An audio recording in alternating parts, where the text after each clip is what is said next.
राम राज लाना चाहते हैं, राम राज चाहिए, हमें अम्बेडकर वाला चाहिए, हमें संविधान राज चाहिए। अरे राम राज तुम्हारा होगा, राम राज में दलितों का कोई लेना देना नहीं था। हमें मंदिर मस्जिद की लड़ाई नहीं लड़नी है, वहां से हमारे बच्चों का भविष्य नहीं होगा। कितने मंदिर होंगे देश के अंदर, करोड़ों मंदिर हैं, और क्या फायदा हो रहा है हमें? एक वर्ग के लोगों को फायदा हो रहा है। कुछ बताइए, कोरोना आया, सारे मंदिर में सारे भगवान बंद हो गए। अरे उनका कोई काम नहीं है, भगवान निष्क्रिय हो गया है, वो काम ही नहीं कर रहा है। बलात्कार होते हैं, कहां चला जाता भगवान? मर्डर हो रहे हैं, कहां चला जाता भगवान? हाँ, एक महिला मरने के बाद भी उसकी चिता को नहीं जलाना चाहते, कहां है भगवान?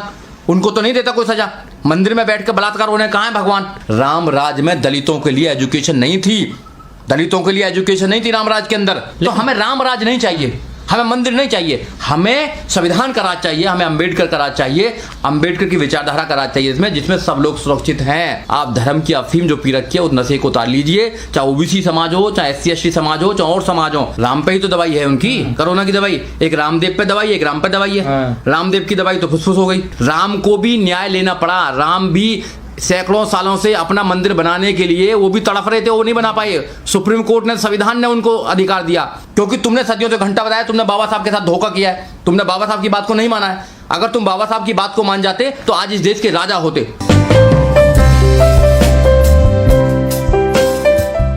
देखिए, जहां तक संविधान की बात है, संविधान के माध्यम से जो देश है वो सेकुलर स्टेट है। भारत जो है वो धर्मनिरपेक्ष देश है, और जब भारत सेकुलर स्टेट है तो सेकुलर स्टेट के जो प्रधानमंत्री हैं वो भी सेकुलर होने चाहिए। किसी धर्म का प्रोपोगंडा करना, किसी धर्म को आगे बढ़ाना, ये एक प्रधानमंत्री का काम नहीं है।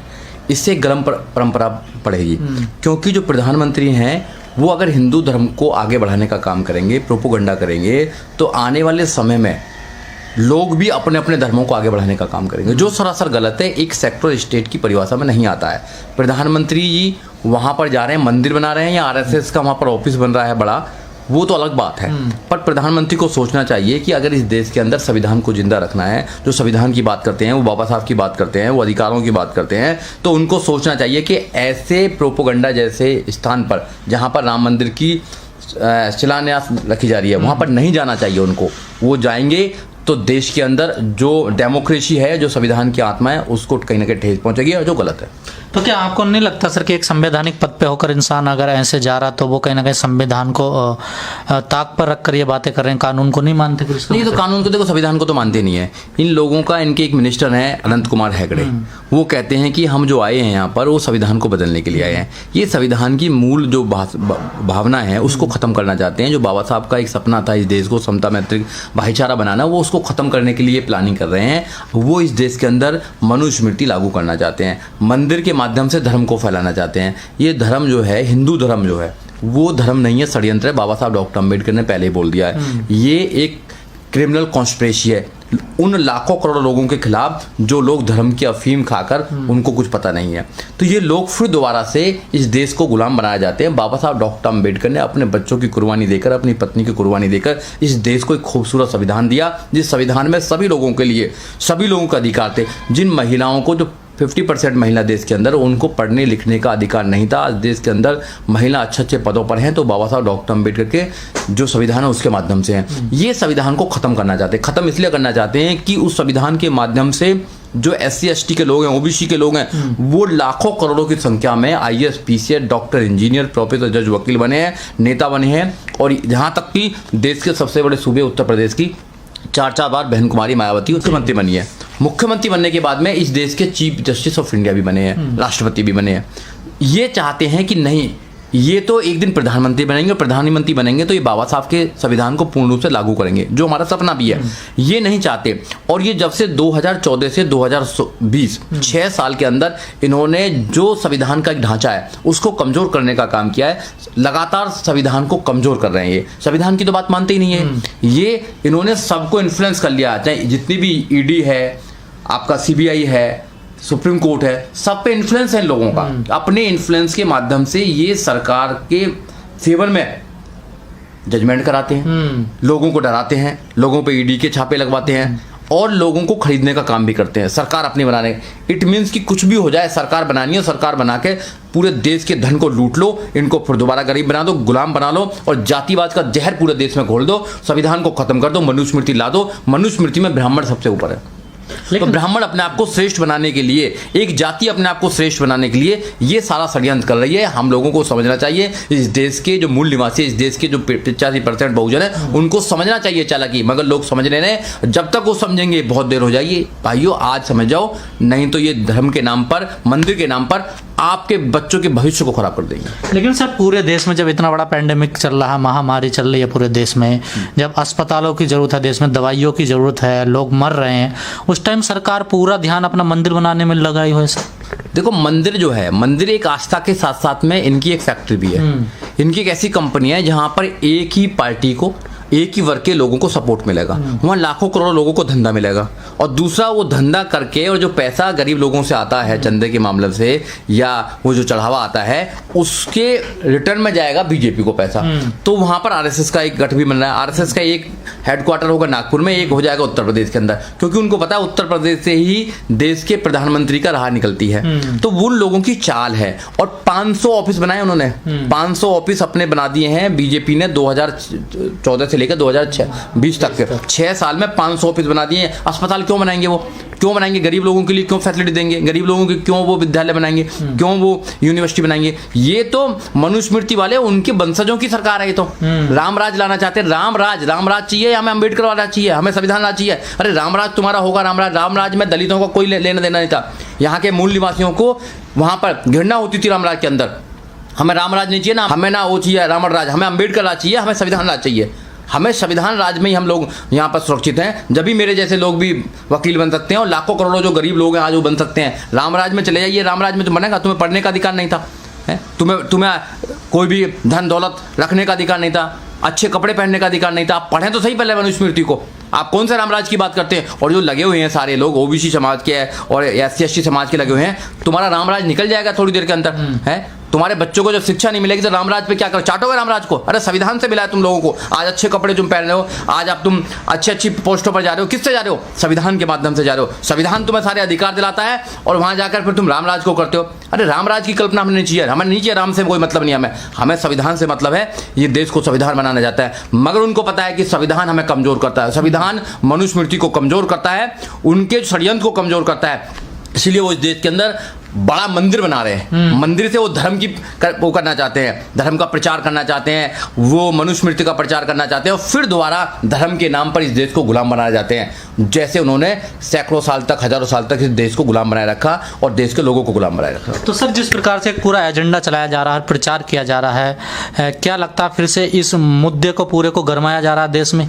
बिल्कुल गरमाया जा रहा है। 2024 में कहा जा रहा है 2023 में कंप्लीट होगा मंदिर, 2024 में चुनाव भी होना है। बिल्कुल बिल्कुल, ये मंदिर के नाम पर देश में अपनी राजनीति को सुनिश्चित करना चाहते हैं। लोगों को समझना चाहिए, हमें मंदिर मस्जिद की लड़ाई नहीं लड़नी है। वहां से हमारे बच्चों का भविष्य नहीं होगा। कितने मंदिर होंगे देश के अंदर? करोड़ों मंदिर हैं, और क्या फायदा हो रहा है? हमें एक वर्ग के लोगों को फायदा हो रहा है? कुछ बताइए। कोरोना आया, सारे मंदिर में सारे भगवान बंद हो गए ना, हो गए बंधन, सारे बंद कर दिए। अरे उनका कोई काम नहीं है, भगवान निष्क्रिय हो गया है, वो काम ही नहीं कर रहा है। बलात्कार होते हैं, कहाँ चला जाता भगवान? मर्डर हो रहे हैं, कहाँ चला जाता भगवान? हाँ, एक महिला मरने के बाद भी उसकी चिता को नहीं जलाना चाहते, कहाँ है भगवान? उनको तो नहीं देता कोई सजा। मंदिर में बैठ कर बलात्कार हो रहे हैं, कहाँ है भगवान? भगवान की परिक्रमा छोड़ो, संविधान है, संविधान से लोगों को अधिकार मिलेंगे। अधिकार आज तक मिले तो संविधान से मिले। आप लोग मंदिर के नाम पर हजारों करोड़ों लोगों को बर्बाद करना चाहते हो, और एक ऐसा धर्म की अफीम खिलाना चाहते हो लोगों को, जो लोग हमेशा धर्म के नाम पर गुलाम रहे। आपने देखा नहीं होगा, नौजवान साथियों को जिनको स्कूल जाना चाहिए, जिनको विद्यालय जाना चाहिए, वो कावड़ लेकर आते हैं। कौन होते हैं वो बहुजन के बच्चे होते हैं। उनको धर्म के नाम पर आप आगे बढ़ाना चाहते हो, फिर दूसरे धर्म से लड़ाना चाहते हो उनको। तो हमें धर्म नहीं चाहिए। लेकिन सर, बीजेपी के नेता तो हमें बच्चों के लिए रोजगार चाहिए, हमें बच्चों के लिए शिक्षा चाहिए। अगर मेरे बच्चे पढ़ेंगे तो जब भी तो आगे बढ़ पाएंगे, मेरी तरह पढ़ेंगे। अगर मैं पढ़ता नहीं तो मैं यहाँ आता क्या? आप नहीं पढ़ते तो यहाँ आते क्या? जिन लोगों ने भी आगे बढ़े हैं वो पढ़ के ही पढ़ाई से बढ़े हैं, और ये पढ़ाई को खत्म करना चाहते हैं, एजुकेशन को खत्म करना चाहते हैं। राम राज में दलितों के लिए एजुकेशन नहीं थी, दलितों के लिए एजुकेशन नहीं थी रामराज के अंदर। तो जब ये रामराज लेकर आना चाहिए, दलितों की एजुकेशन तो गई। रामराज में दलित राजा नहीं बन सकता था, तो राजा तो कोई बनेगा नहीं। जैसे अब बन जाते हैं, मिनिस्टर बन जाते हैं, आप ये MP बन जाते हैं, फिर तो कोई बनेगा नहीं। ये संविधान राज में हुआ। देश की सबसे बड़ी सूबे उत्तर प्रदेश की बहन कुमारी मायावती 4 बार मुख्यमंत्री रही, वो तो नहीं बन सकती, क्योंकि महिला को तो पढ़ना ही नहीं है। तुलसी जात कहते हैं ना, ढोल शूद्र पशु और नारी ताड़न के अधिकारी, वो तो खुद कहते हैं। तो जब तुलसीदास कहते हैं कि ढोल शूद्र पशु और नारी ताड़न के अधिकारी, तो जब राम राज आ जाएगा तो फिर दोबारा वही चलेगा इनका। तो हमें राम राज नहीं चाहिए, हमें मंदिर नहीं चाहिए, हमें संविधान का राज चाहिए, हमें अंबेडकर का राज चाहिए, अंबेडकर की विचारधारा का राज चाहिए इसमें, जिसमें सब लोग सुरक्षित हैं, सब लोगों के अधिकार सुरक्षित हैं। अगर आप बचाना चाहते हो तो बचाइए, नहीं तो आने वाला भविष्य आपका एक षड्यंत्र के माध्यम से खत्म किया जा रहा है। आप धर्म की अफीम जो पी रखी है उस नशे को उतार लीजिए, चाहे ओबीसी समाज हो, चाहे SC ST समाज हो, चाहे और समाज हो, आपके बच्चों का भविष्य अंधकार में जाने वाला है। लेकिन सर आपने कहा कि कोरोना काल में सारे मंदिर बंद हो गए, लेकिन बीजेपी के बड़े बड़े नेता कह रहे हैं कि राम मंदिर बन जाने दे, जैसी नींव उसका शिलान्यास होगा, भूमि पूजन होगा, कोरोना अपना आप चला जाएगा सर। नहीं, राम पे ही तो है उसकी दवाई, राम पे ही तो दवाई है उनकी, कोरोना की दवाई। एक रामदेव पे दवाई, एक राम पे दवाई है। रामदेव की दवाई तो फुसफुस हो गई है, रामदेव पर राम अब करेगा। अरे राम जो है ये भगवान होंगे, आस्था के प्रतीक होंगे कुछ लोगों के, मगर इनके अकॉर्डिंग सारा कुछ देश नहीं चल रहा है, देश संविधान के अकॉर्डिंग चल रहा है। राम को भी न्याय लेना पड़ा, राम भी सैकड़ों सालों से अपना मंदिर बनाने के लिए वो भी तड़फ रहे थे, वो नहीं बना पाए। सुप्रीम कोर्ट ने, संविधान ने उनको अधिकार दिया। अरे संविधान नहीं होता तो राम का मंदिर भी नहीं बनता। राम भी लाचार था अपना मंदिर बनाने के लिए। अगर राम का मंदिर भी बना तो संविधान की वजह से बना, बाबा साहब डॉक्टर अम्बेडकर की वजह से। राम को भी अगर अधिकार मिला, राम को भी न्याय मिला, मैं मानता हूं कि न्याय उनको मिल गया, तो वो भी संविधान के अकॉर्डिंग मिला, मेरे बाबा साहब डॉक्टर अम्बेडकर के संविधान के अकॉर्डिंग मिला। अगर संविधान नहीं होता तो राम भी कहीं वो टाट में होते। साध्वी प्रज्ञा कह रही 5 बार हनुमान चालीसा पढ़ो, कोरोना अपना आप खत्म हो जाएगा। वो करती रहेंगी, वो तो क्या क्या करवाती रहेंगी, वो करती रहेंगी। ऐसे अनपढ़ लोगों की बात नहीं क्या करते हम लोग, वो अनपढ़ लोग हैं। तो सरकार कार्रवाई क्यों नहीं करती इन लोगों पर? सरकार के लोग हैं, सरकार तो चाहती है, सरकार चाहती है कि वो ऐसे लोगों को आगे बढ़ाए, क्योंकि उनका एजेंडा चल रहा है, उनका एजेंडा है, उनका एजेंडा है कि इस देश के ज्यादातर लोगों को धर्म के नाम पर बेवकूफ बनाया जाए, गुमराह किया जाए, उनके भविष्य को खराब किया जाए, उनको मजदूर बनाया जाए, क्योंकि उनके लोग तो अच्छे अच्छे स्कूल में पढ़ रहे हैं, उनके बच्चे तो अच्छे अच्छे स्कूल में पढ़ रहे हैं, और उनको अगर रोजगार भी नहीं मिलेगा तो मंदिर के नाम के रोजगार मिल जाएगा। करोड़ों मंदिर हैं, एक मंदिर में लगभग 1000-2000 लोग काम करते हैं बड़े बड़े मंदिरों में, तो उनको रोजगार किसको मिल रहा है? तो क्या वहां कोई दलित कोई वहां पुजारी है? क्या वहां कोई ओबीसी पुजारी है वहां पर? बताइए आप। तो वही लोग पुजारी हैं, वो लोग काम कर रहे हैं, उनकी तो रोटी रोटी चल रही है। तो एक बड़ी कंपनी खुल रही है, बड़ी कंपनी, बहुत बड़ी कंपनी चल रही है, लिमिटेड कंपनी है, जिसके अंदर डायरेक्टर बनाए गए हैं, सारे लोग एक ही समाज के डायरेक्टर बनाए हैं, और उनके ही वहां पर अभी पुजारी होंगे, उनकी सब दुकानें होंगी, उनके वहां होटल्स होंगे, सब कुछ उनका होगा। और बेवकूफ जो लोग हैं, जो बेवकूफ हैं, जिनके लिए बाबा साहब ने अपने कुर्बानी दी, अपने बच्चों को कुर्बानी दी, वो बेवकूफ वहां जाके पैसे चढ़ाने काम करेंगे, दान, उस दान को वो उन्हीं के खिलाफ, उन्हीं के बच्चों के खिलाफ वो बीजेपी सरकार को देने जाएंगे। बीजेपी सरकार बनाएगी तो तुम्हारे एजुकेशन को खत्म करेगी, तुम्हारे अधिकारों को खत्म करेगी, तुम्हारी नौकरियों को खत्म करेगी, जैसे प्राइवेट करके कर रहे हैं। तुम फिर घंटा बजाते रहना, क्योंकि तुमने सदियों से घंटा बजाया, तुमने बाबा साहब के साथ धोखा किया है, तुमने बाबा साहब की बात को नहीं माना है। अगर तुम बाबा साहब की बात को मान जाते तो आज इस देश के राजा होते। तुमने नहीं माना बाबा साहब की बात को, तुमने एजुकेशन को नहीं पकड़ा। आप एजुकेशन को पकड़ लेते। मैं तो बार बार भी कहता हूं कि आप अपने जो थाली खाते हो, जिस थाली में खाना खाते हो, थाली बेच दो, मगर अपने बच्चों को एजुकेशन दो। अपने बच्चों को एजुकेशन दुनिया के अंदर बदलाव करने का एक महत्वपूर्ण एक रास्ता है, एक दिशा है education. Education is powerful. Education से बड़ी दुनिया में कोई चीज नहीं है। अगर आप एजुकेशन हो जाएंगे और बाबा साहब को पढ़ लेंगे और विचारधारा के साथ एजुकेटेड हो जाएंगे, तो दुनिया में तुम पर कोई भी अत्याचार नहीं कर सकता। अत्याचार इसलिए हो रहा है क्योंकि तुमने बाबा साहब की विचारधारा को नहीं पढ़ा।